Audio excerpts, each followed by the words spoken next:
عزیز سامعین، ہمیں خدا کی بھلائی پر توجہ مرکوز کرنی چاہیے۔ پولس رسول فلپیوں کا خط 3 باب اس کی 14ویں آیت میں لکھتا ہے، نشان کی طرف دوڑا ہوا جاتا ہوں تاکہ اس انعام کو حاصل کروں جس کے لیے خدا نے مجھے مسیح یسوع میں اوپر بلایا ہے۔ میرے عزیزو، مجھے اپنی ایک آنکھ کی بینائی میں ایک کالی جالی نما صورت نظر آئی۔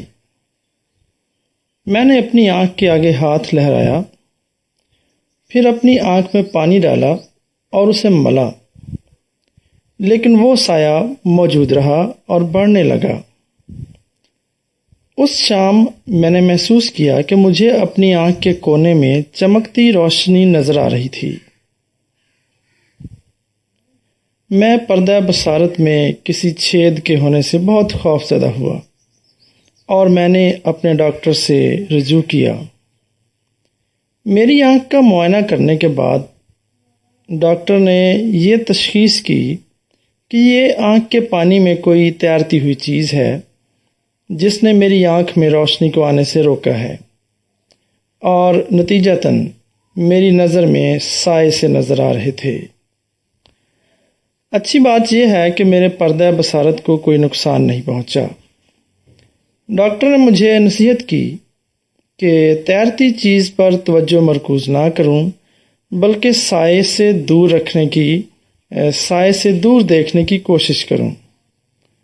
اگر میں تیرتی چیز پر توجہ مرکوز کرتا تو اعصابی تحریک اس کی طرف ہو جاتی، جس سے میری بینائی خراب ہو جاتی۔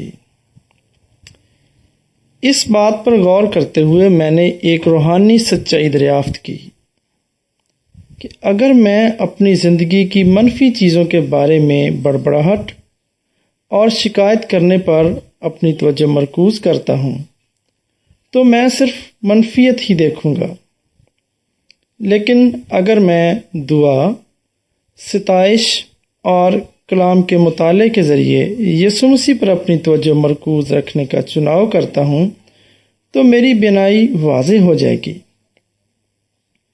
تب میں اپنے حالات سے ہٹ کر خدا کی عظمت اور بھلائی کو دیکھنے کے قابل ہو جاؤں گا۔